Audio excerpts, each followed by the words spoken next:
Halo semuanya, pernah nggak sih kalian ngerasa di zaman serba cepat sekarang ini kita tuh sibuk banget ngomong, sibuk ngejelasin, sibuk ngebela diri, tapi jujur deh, siapa yang benar-benar jago dalam urusan mendengar?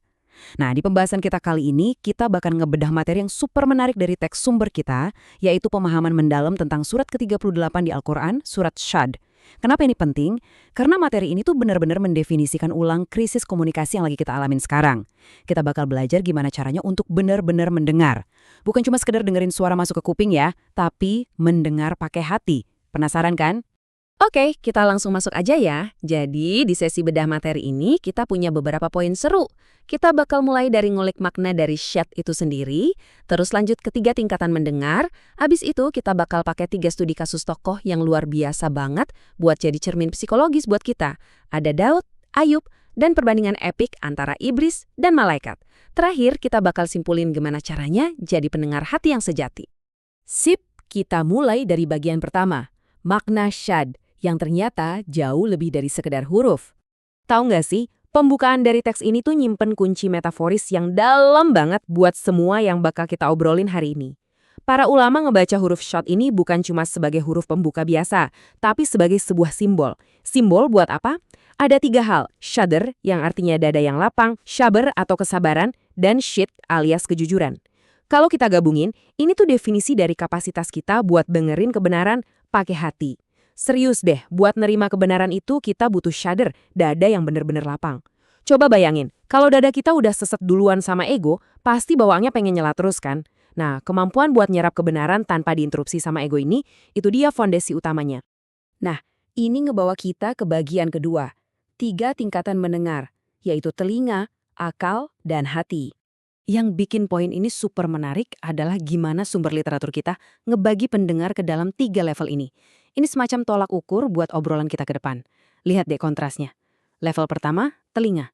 Ini tuh cuman sekedar getaran suara aja. Masuk kuping kanan, keluar kuping kiri, nggak ada perubahan apa-apa.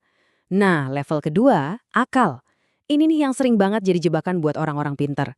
Suara yang masuk malah dianalisis, dibanding-bandingin, dan difilter lewat logika atau ego pribadi kita. Tapi, level tertinggi, level ketiga, adalah hati. Di sini, sang pendengar nerima informasi dengan dada yang lapang banget. Gak ada resistensi ego, dan yang paling keren, mereka ini berani ngaku salah. Luar biasa kan? Yuk, kita lihat gimana konsep ini bisa kita pahami lewat studi kasus pertama kita. Lanjut ke bagian ketiga, Daud dan bahaya ketergesa-gesaan. Sebuah studi kasus tentang penilaian prematur. Oke, coba deh sekarang posisiin diri kalian jadi Nabi Daud. Kalian itu pemimpin, seorang hakim. Tiba-tiba ada 2 orang nerobos masuk ruang kalian. Dan salah satunya langsung ngadu begini. Saudaraku ini punya 99 kambing betina. Dan aku cuma punya 1. Terus dia bilang, serahin kambing itu ke aku. Dan dia ngalahin aku pas adu argumen. Secara insting, kalau dengar cerita gitu, simpati kita pasti langsung lari ke orang yang cuma punya 1 kambing. Bener nggak? Begitu juga Daud. Saking jelasnya cerita itu di kepalanya, dia tanpa ragu langsung ngasih vonis kalau si pria kaya itu udah berbuat zolim. Kelihatannya hitam putih banget kan? Tapi tunggu dulu. Disitulah masalahnya. Mari kita bedah pelan-pelan kesalahan Daud pas dengerin kasus ini. Pertama, dia cuma denger dari satu sisi doang, cuma dari yang ngadu. Kedua, dia buru-buru banget ngambil keputusan tanpa klarifikasi. Dan ketiga, dia nggak curiga sama sekali sama konteks keseluruhan perselisihannya. Main lompat ke kesimpulan aja. Tapi bagian penebusannya ini nih yang bikin I respect banget. Daud langsung nyadah kalau ini tuh sebenarnya ujian buat dia. Dia nggak ngebela diri mentang-mentang posisinya tinggi. Nggak sama sekali. Dia langsung tersungkur sujud dan minta ampun. Jadi ya, pendengar sejati dengan hati itu bukannya manusia sempurna yang nggak pernah salah dengar loh. Tapi mereka itu punya kelapangan dada buat langsung ngaku salah kalau ternyata mereka keliru. Sekarang kita agak slow down sedikit di bagian keempat. Ayub, mendengar di balik ujian, menemukan pesan dalam penderitaan. Kalau Daud tadi ngajarin kita soal komunikasi antar manusia, kisah Ayub ini ngenalin kita ke level pendengaran yang beda banget. Sumber kita nyorotin gimana Ayub dihadapin sama penyakit yang luar biasa parah dan kehilangan keluarganya. Normalnya, sebagai manusia, respon kita kalau kena musibah seberat itu ya marah-marah, protes, atau ngerasa nasib ini nggak adil kan? Tapi Ayub dengerin ujian ini dengan cara yang beda. Dia ngewakilin kemampuan buat nangkap pesan ilahi yang tersembunyi di balik ujian super berat. Tanpa ngebiarin rasa marah nyumbet pendengaran hatinya. Dia tetap ngadu kok. Tapi pengaduannya itu lewat doa yang penuh banget sama kesabaran ke Yang Maha Penyayang, bukan protes yang egois. Benar-benar bikin merenung ya. Nah, ini bikin kita makin semangat buat masuk ke bagian kelima, iblis versus malaikat. Pertarungan antara ego melawan ketaatan. Studi kasus terakhir ini, jujur aja, paling tajam buat ngebedah psikologi kita pas lagi ngedengerin sesuatu.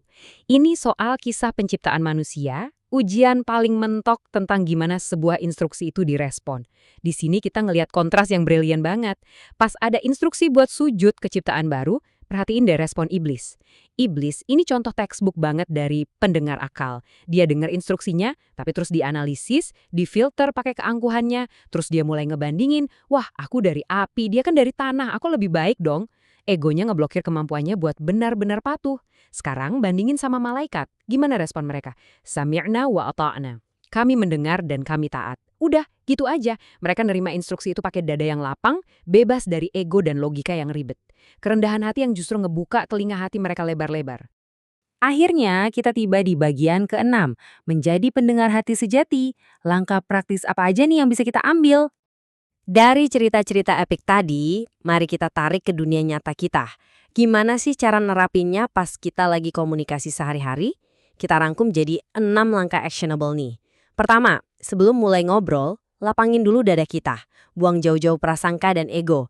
Kedua, ingat blendernya Daud, jangan buru-buru. Dengerin semua pihak sebelum ngambil keputusan. Jangan hobi motong ngomongan orang. Ketiga, dari Ayub kita belajar, pas lagi dapat masalah atau ujian, coba diam sebentar, cari pesan tersembunyi di baliknya. Keempat, belajar dari gagalnya iblis, stop ngebanding-bandingin diri sendiri pas lagi dengerin masukan dari orang lain. Kelima, kalau kita ternyata salah tangkap, dan pastinya kita sering salah tangkap ya, langsung cepat-cepat akui dan perbaiki, kayak Daud. Dan keenam, yang paling pamungkas, selalu bangun mindset kerendahan hati, kami mendengar dan kami taat terhadap kebenaran yang datang ke kita. Kita udah ngebedah anatomi dari seorang pendengar sejati, dari sumber materi kita hari ini.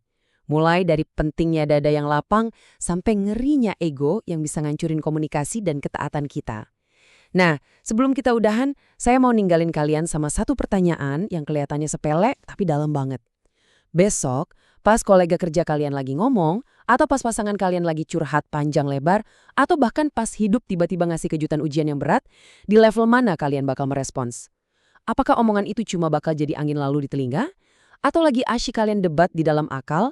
Ataukah kalian udah nyiapin ruang yang super lapang di dalam hati? Coba deh dipikirin.